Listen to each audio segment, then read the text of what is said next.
যতদিন পর্যন্ত নির্বাচন না হবে দল আমাদেরকে প্রশাসক হিসেবে সিটি কর্পোরেশনের জনগণের সেবা জন্য আমাদেরকে ওখানে পাঠিয়েছে।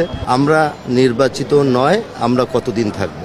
আমরা চাই বাংলাদেশের জনগণের প্রতিনিধিত্ব তৈরি হোক, সাথে সাথে ঢাকা সিটি কর্পোরেশন আওতাধীন এবং ঢাকার বাইরে যে সমস্ত সিটি কর্পোরেশন আছে সেখানে জনবান্ধবমূলক এবং জনগণের প্রতিনিধিরাই সেখানে সেবা দান করবে।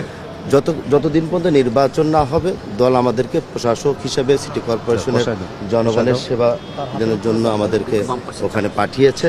আমরা চেষ্টা করব বাংলাদেশ সরকারের ভাবমূর্তি এবং মাননীয় প্রধানমন্ত্রী তিনি নগরবাসীর কাছে প্রতিশ্রুতিবদ্ধ, সেই প্রতিশ্রুতিবদ্ধকে আমরা বাস্তবায়ন করার জন্য আমরা চেষ্টা চালিয়ে যাব।